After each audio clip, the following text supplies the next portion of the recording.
आप परसों एक सिंह का फोन आया सी, तजर्बे मिलते रहते सिंघां तो, कहता मैं इंग्लैंड तो आके इत्थे अपने पिंड रह रहा पंजाब च, मैं मेरे पिता जी बीमार हो गए, मैं जिहड़ा रुपया लिया सी उत्थों वो सारा पिता जी ते लग गया, बहुत गरीबी आ गई, बड़े दुखी हैं, पिता जी ठीक भी नहीं होए। तो मैं कथा सुनी सी यूट्यूब ते भी ब्रह्म कवच का पाठ करिए तो सब कुछ मिल जाता। मैं कहा हाँ, कहता मैं ब्रह्म कवच शुरू किया केसी इशनान करके देग बना के। कई मैनू रोज़ फोन पर पुछते किवें आरंभ करना, मैं कहा मैं तो रोज़ कहना पहला उठो केसी इशनान करो, देग बनाओ, थल्ले सुच्चा कपड़ा कोई धोती हुई चादर विछा लो, माला लैके अपना मूहरे जल रख के, जां वैसे ही गिनती करनी वैसे कर लो, जोत ला लो नाल जे हिम्मत हैगी आ। एक हुंदी एक जो असी सुनिया, अस तो सत्त बचन वाले हाँ, असी प्रश्न नहीं करते अगे। मैं हुण सारिਆਂ ਨੂੰ कह दिना बस बोलना नहीं मूहरे, सत्त बचन कह नहीं तो उठ के भज जा इत्थों। और लोग आपदा दिमाग बहुत लड़ाउंदे अजकल, ये क्यों आ किवें आ काहदे लई। ਜਿਹੜਾ ਬੰਦਾ ਇੰਨੀਆਂ ਜਿਹੀਆਂ ਗੱਲਾਂ ਕਰਦਾ ਉਹ ਕਾਮਯਾਬ ਨਹੀਂ ਹੁੰਦਾ ਕਦੇ। ਸੱਤ ਬਚਨੀ ਕਹੀਦਾ। ਗੁਰੂ ਨਾਨਕ ਸਾਹਿਬ ਨੇ ਬਾਬਾ ਲਹਿਣਾ ਜੀ ਨੂੰ ਕਿਹਾ, ਕਹਿੰਦੇ ਦੇਖੋ ਰਾਤ ਦੇ 12 ਵਜੇ ਆ, ਕਹਿੰਦੇ ਪੁਰਖਾ ਬਸਤਰ ਧੋ ਲਿਆ, ਸੂਰਜ ਚੜ ਗਿਆ, ਸੁਕਾ ਕੇ ਲਿਆ। ਬਾਬਾ ਬੁੱਢਾ ਜੀ ਕਹਿੰਦੇ ਮਹਾਰਾਜ ਹਾਲੇ ਤਾਂ ਅੱਧੀ ਰਾਤ ਹੈ।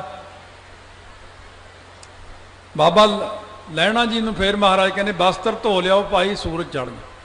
वो भी हैरान होंगे मंदिरों तो, पर वो कहते भी ये निरंकार जी ने, वो सचमुच निरंकार जी मानते से। उन्होंने कहें जे कहा तो चढ़े ही हो। जब वो बस्तर धोने वास्ते गए दरिया ते, बाकी उत्थे सूरज चढ़िया होया, कपड़े भी धो ले, सुका भी ले, तैहां भी ला लियां। जब वापस मुड़े तो फिर अद्धी रात उत्थे। बाबा बुढ़ा जी कहने मैनू एक नहीं समझ लगी, कपड़े भी लगाए, धो भी लिया, तैहां भी लातियां, लै भी आते आ, हसी अद्धी रात। बाबा लहणा जी हसन लग गए, कहते गुरु नानक साहब नूं की जानते हो? कहते ये तो आप निरंकार ने। कहते फिर आ चंद सूरज किहदे हुक्म चलते हैं?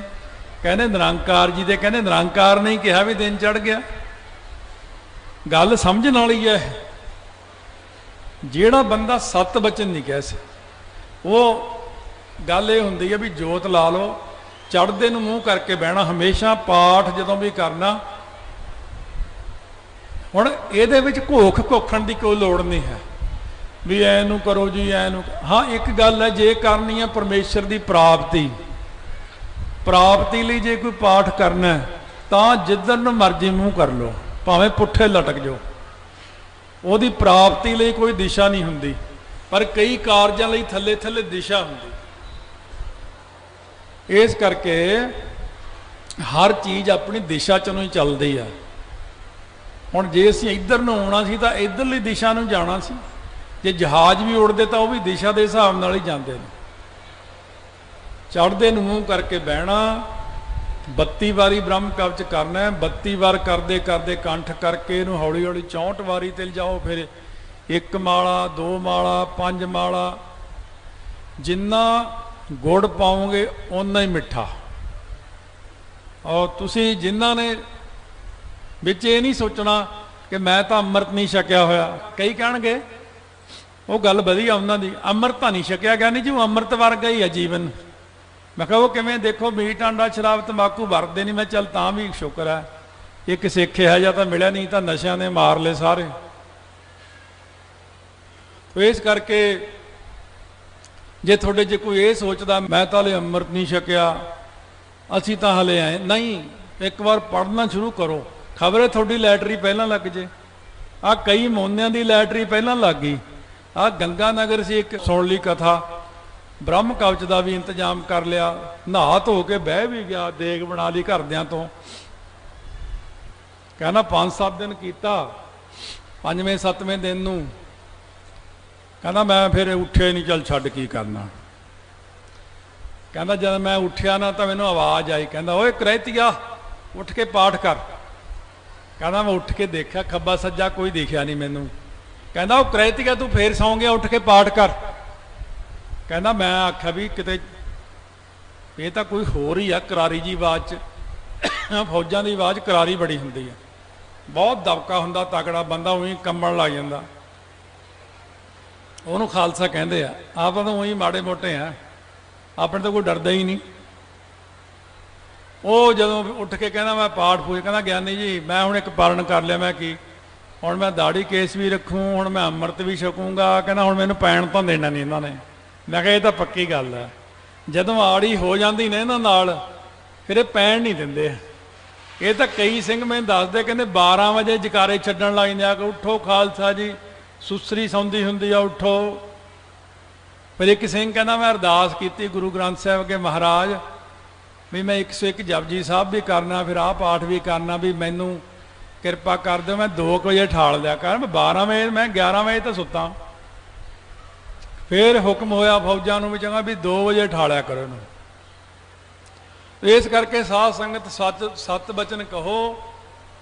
ਬੜੇ ਸਾਲ ਹੋ ਗਏ ਮੈਨੂੰ ਕਹਿੰਦੇ ਨੂੰ, 10 ਕੁ ਸਾਲ, ਉੱਦਾਂ ਤਾਂ 43ਵਾਂ ਸਾਲ ਆ ਮੈਨੂੰ ਕਥਾ ਕਰਦਿਆਂ ਨੂੰ। ਚਲੋ ਮੈਨੂੰ 1987 'ਚ ਮੈਂ ਕਥਾ ਆਰੰਭ ਕੀਤੀ ਸੀ, ਇਹ 30-31 ਕੁ ਸਾਲ ਹੋ ਗਏ ਕਥਾ ਕਰਨੀ। ਮੈਂ ਕਹੀ ਜਾਂਦਾ, ਮੈਨੂੰ ਕਹਿੰਦੇ ਇਹ ਨਹੀਂ ਠੀਕ, ਐ ਨਹੀਂ, ਮੈਨੂੰ ਪਤਾ, ਮੈਂ ਫਿਰ ਚੁੱਪ ਕਰਕੇ ਬੈਠ ਜਾਂਦਾ। ਮੈਂ ਕਿਹਾ ਕੋਈ ਨਹੀਂ, ਮੈਂ 5 ਸਾਲ ਉਡੀਕ ਲੈਂਦਾ, ਹੁਣ 5-10 ਸਾਲ ਮੈਂ ਉਡੀਕਦਾ, ਤੁਸੀਂ ਕੀ ਕਰਦੇ ਹੋ, ਵੀ ਕਿਹੜੀਆਂ ਮੱਲਾਂ ਮਾਰਦੇ ਹੋ, ਕਿਹੜੇ ਮੋਰਚੇ ਜਿੱਤਦੇ ਹੋ। ਹੁਣ ਜਦੋਂ ਆਪਣੇ ਯਤਨ ਕਰਕੇ ਹੁਣ ਫਿਰ ਮੇਰੇ ਵੱਲ ਨੂੰ ਆਉਣ ਲੱਗ ਪਏ। ਉਹ ਗੱਲ ਜੀ ਬਣੀ ਨਹੀਂ ਸੱਤ। ਮੈਂ ਫਿਰ ਪਹਿਲਾਂ ਹੀ ਮੰਨ ਲੈਂਦੇ, 10 ਸਾਲ ਖਰਾਬ ਕਰ ਲਏ, ਪਹਿਲਾਂ ਹੀ ਗੱਲ ਮੰਨ ਲੈਂਦੇ ਮੇਰੀ। ਇਸ ਕਰਕੇ ਆ ਕਿ ਕੋਈ ਵੀ ਤੁਹਾਡੇ 'ਚ ਬੈਠਾ, ਕਈ ਪੁੱਛਣਗੇ ਅਸੀਂ ਤਾਂ ਜੀ, ਕਈ ਹਿੰਦੂ ਵੀਰਾਂ ਦੇ ਫੋਨ ਆਉਂਦੇ ਆ, ਕਿਉਂ ਤੰਗੀ ਤਾਂ ਹੁਣ ਸਾਰਿਆਂ ਨੂੰ ਹੀ ਆ। ਹਰੇਕ ਘਰ 'ਚ ਭੰਗ ਭੁੱਜ ਰਹੀ ਆ, ਹਰੇਕ ਘਰ 'ਚ ਲੜਾਈਆਂ ਹੋ ਰਹੀਆਂ, ਹਰੇਕ ਘਰ ਦੇ 'ਚ ਮੁਸੀਬਤਾਂ ਖੜੀਆਂ ਹੋ ਰਹੀਆਂ। ਉਹ ਕਹਿੰਦੇ ਅਸੀਂ ਹਿੰਦੂ ਆ, ਅਸੀਂ ਕਰ ਸਕਦੇ। ਮੈਂ ਕਿਹਾ ਮੀਟ ਆਂਡਾ ਸ਼ਰਾਬ ਤੰਬਾਕੂ ਨਹੀਂ ਵਰਤਣਾ, ਬ੍ਰਹਮ ਕਵਚ ਕਰ ਲਓ, ਕੋਈ ਗੱਲ, ਨਹਾ ਧੋ ਕੇ ਸਿਰ ਢੱਕ ਕੇ ਬੈਠੋ, ਤੁਸੀਂ ਕਰ ਲਓ। ਇਹ ਕਿਹੜਾ ਮਹਾਰਾਜ ਮਨਾ ਕਰਦੇ ਬਾਣੀ ਪੜ੍ਹਨ ਤੋਂ? ਬਾਣੀ ਤਾਂ ਗੁਰੂ ਸਾਹਿਬ ਦੀ ਆ। ਕਈਆਂ ਦੇ ਵੀਰਾਂ ਦੇ ਫੋਨ ਆਏ, ਕਹਿੰਦੇ ਜੀ ਜਿਹੜੇ ਕੰਮ ਨਹੀਂ ਸੀ ਬਣਿਆ, ਨਜ਼ਾਰਾ ਆ ਗਿਆ ਵੀ ਕੰਮ ਸਾਡਾ ਬਣ ਗਿਆ, ਕਿਰਪਾ ਹੋ ਗਈ। ਇਸ ਕਰਕੇ ਮੈਂ ਕਈ ਦਿਨ ਦਾ ਸੋਚਦਾ ਸੀ ਵੀ ਮੈਂ ਸੰਗਤ ਨੂੰ ਦੱਸਾਂ ਵੀ ਇਹ ਮਰਿਆਦਾ ਬਾਰ-ਬਾਰ ਨਾ ਮੈਨੂੰ ਪੁੱਛੋਗਾ, ਮੇਰਾ ਸਿਰ ਖਾ ਜਾਂਦੇ ਸਾਰਾ ਦਿਨ 'ਚ 200-300 ਫੋਨ 'ਚੋਂ 100 ਫੋਨ ਤਾਂ ਇਹੀ ਆਉਂਦਾ, ਇਹ ਕੀ ਮਰਿਆਦਾ। ਮਰਿਆਦਾ ਤਾਂ ਮੈਂ ਕਈ ਵਾਰ ਸੁਣਾਉਣਾ, ਕਦੋਂ ਕਰਨਾ ਜੀ, ਕੀ ਟਾਈਮ ਹੈ। ਬ੍ਰਹਮ ਕਵਚ ਦਾ ਕੋਈ ਟਾਈਮ ਨਹੀਂ ਹੈ, ਜਦ ਮਰਜ਼ੀ ਕਰ ਲਓ। ਇਹਦੇ 'ਚ ਜਿਨ੍ਹਾਂ ਮਹਾਂਪੁਰਖਾਂ ਨਾਲ ਸਾਡੀਆਂ ਸੰਗਤਾਂ, ਪਹਿਲਾਂ ਉਹ ਕਹੇ ਸੀ ਅੰਮ੍ਰਿਤ ਵੇਲੇ ਤੋਂ ਬਿਨਾਂ ਹੋਰ ਨਹੀਂ ਕਹਿਣਾ, ਕੇਸੀ ਨਹਾਏ ਬਿਨਾਂ ਨਹੀਂ ਕਰਨਾ। ਮੈਂ ਕਿਹਾ ਇਹ ਹੁਣ ਸੰਗਤ ਦੀ ਕਈ ਵਾਰ ਪ੍ਰਬਲ ਇੱਛਾ ਹੁੰਦੀ ਵੀ ਸ਼ਾਮ ਨੂੰ ਦੁਪਹਿਰੇ ਵੀ ਮੈਂ ਪਾਠ ਕਰਾਂ, ਫਿਰ ਉਦੋਂ ਨਾ ਕਰਨੇ। ਇਹ ਰਾਤ ਨੂੰ ਕਈ ਕਹਿੰਦੇ ਸੀ ਜਾਪ ਸਾਹਿਬ ਕਰਨੇ, ਜਪਜੀ ਸਾਹਿਬ ਕਹਿੰਦੇ ਜਾਪ ਸਾਹਿਬ ਜਪਜੀ ਸਾਹਿਬ ਅੰਮ੍ਰਿਤ ਵੇਲੇ ਦੀ ਬਾਣੀ ਆ, ਇਹ ਸ਼ਾਮ ਨੂੰ ਹਨੇਰੇ 'ਚ ਨਹੀਂ ਕਰ ਸਕਦੇ, ਸਵੇਰੇ ਕਰ ਸਕਦੇ ਜਪਜੀ ਸਾਹਿਬ ਜਾਪ ਸਾਹਿਬ। ਮੈਂ ਕਿਹਾ ਹੁਣ ਮੈਨੂੰ ਕੈਨੇਡਾ ਅਮਰੀਕਾ ਤੋਂ ਫੋਨ ਆਉਂਦੇ, ਰਾਤ ਨੂੰ ਡਿਊਟੀ ਤੋਂ 9 ਵਜੇ ਚੱਲਦੇ ਆ, 11 ਵਜੇ ਘਰੇ ਪਹੁੰਚਦੇ। ਉਹ ਕਹਿੰਦੇ ਜੀ ਕਰਦਾ 2 ਘੰਟੇ ਜਾਪ ਸਾਹਿਬ ਦਾ ਪਾਠ ਕਰੀਏ। ਫਿਰ ਅਖੀਰ ਇਹ ਰਾਹ ਖੋਲ੍ਹਤਾ ਉਹਨਾਂ ਨੇ, ਕਹਿੰਦੇ ਐਂ ਕਹੋ ਸਾਰਿਆਂ ਨੂੰ ਬ੍ਰਹਮ ਕਵਚ ਕਰ ਲੈਣ। ਫਿਰ 32 ਵਾਰੀ ਸਵੇਰੇ, 1 ਵਾਰ ਪੂਰੀ ਮਰਿਆਦਾ ਨਾਲ ਕਰ ਲਓ, ਬਾਅਦ ਵਿੱਚ ਜਿੰਨਾ ਜੀ ਕਰਦਾ ਖੁੱਲ੍ਹਾ ਹੀ ਪੜ੍ਹੀ ਜਾਓ। ਜੇ ਇਹਦੇ ਵਿੱਚੋਂ ਤੁਸੀਂ ਲੈਟਰਨ ਵਗੈਰਾ ਜਾ ਆਏ ਹੋ ਤਾਂ ਦੁਬਾਰਾ ਕੇਸੀ ਨਹਾਉਣਾ ਪਊਗਾ, ਸਾਰੇ ਕੱਪੜੇ ਬਦਲਣੇ ਪੈਣਗੇ, ਗਾਤਰਾ ਧੋਣਾ ਪਊਗਾ। ਪਰ ਇੱਕ ਚੀਜ਼ ਹੁੰਦੀ ਆ, ਸਸਤਾ ਰੋਵੇ ਬਾਰ-ਬਾਰ, ਮਹਿੰਗਾ ਰੋਵੇ ਇੱਕ ਵਾਰ। ਇੱਕ ਵਾਰੀ ਸਿਰ 'ਚ ਪਾਣੀ ਪਾਉਣ ਦੀ ਆਦਤ ਬਣਾ ਲਓ ਤੇ ਬ੍ਰਹਮ ਕਵਚ ਕਰਨਾ ਸ਼ੁਰੂ ਕਰ ਦਿਓ। 5 ਬਾਣੀਆਂ ਛੱਡਣ ਨੂੰ ਨਹੀਂ ਮੈਂ ਹੁਣ ਕਿਹਾ, ਕਈ ਕਹਿਣਗੇ 5 ਬਾਣੀਆਂ ਤਾਂ ਪੜ੍ਹਨੀ ਹੀ ਪੜ੍ਹਨੀਆਂ, 5 ਬਾਣੀਆਂ ਵੀ ਪੜ੍ਹਨੀਆਂ, ਮੂਲ ਮੰਤਰ ਵੀ ਪੜ੍ਹਨਾ, ਵਾਹਿਗੁਰੂ ਮੰਤਰ ਦਾ ਅਭਿਆਸ ਜਿੰਨਾ ਹੋ ਜੇ ਕਰਨਾ, ਰਹਿ ਰਾਸ ਵੀ ਸ਼ਾਮ ਨੂੰ ਪੜ੍ਹਨੀ ਹੈ, 16 ਸਾਹਿਬ ਵੀ ਪੜ੍ਹ ਕੇ ਸੌਣਾ। ਇੱਕ ਤਾਂ ਉਹ ਨੇ ਜਿਹੜੇ ਰੌਲਾ ਗੌਲਾ ਪਾਉਂਦੇ ਆ, ਜਾਪ ਸਾਹਿਬ ਬਾਣੀ ਨਹੀਂ ਹੈ, ਨਹੀਂ ਹੈ। ਤੁਸੀਂ ਕੀ ਕਰਦੇ ਹੋ, ਤੁਸੀਂ ਚਫੇਰ ਗੜੀਏ ਬਣ ਜਾਂਦੇ ਹੋ, ਦੋਗਲੀ ਨੀਤੀ ਨਾਲ ਰੱਖਿਆ ਕਰੋ। ਅਸੀਂ ਉਹਨਾਂ ਨੂੰ ਸੁਣਨਾ ਹੀ ਨਹੀਂ। ਜਿਵੇਂ ਚੋਰ ਦੀ ਮਾਂ ਕਹਿੰਦੀ ਸੀ ਨਾ, ਪੁੱਤ ਜਨ ਮੰਦਰ ਦੇ ਮੂਹਰੇ ਲੰਘੇ, ਕਥਾ ਹੁੰਦੀ ਜਿੱਥੇ ਐ ਉਂਗਲਾਂ ਦੇ ਕੇ ਫੇਰ ਲੰਘੀ। ਮੈਂ ਇਹ ਕਹਿਣਾ ਸਾਰਿਆਂ ਨੂੰ ਵੀ ਜਿੱਥੇ ਇਹੋ ਜਿਹੇ ਲੋਕਾਂ ਦੀ ਕਥਾ ਹੁੰਦੀ ਹੋਵੇ ਨਾ, ਜਾਂ ਕੋਈ ਵਿਚਾਰ ਕੰਨਾਂ 'ਚ ਉਂਗਲਾਂ ਦੇ ਲਓ, ਦੇਖੋ ਹੀ ਨਾ, ਨਹੀਂ ਤਾਂ ਤੁਹਾਨੂੰ ਐ ਤੋੜ ਕੇ ਰੱਖ ਦੇਣਾ। ਅਸੀਂ ਕਹਿੰਦੇ ਜੁੜੋ।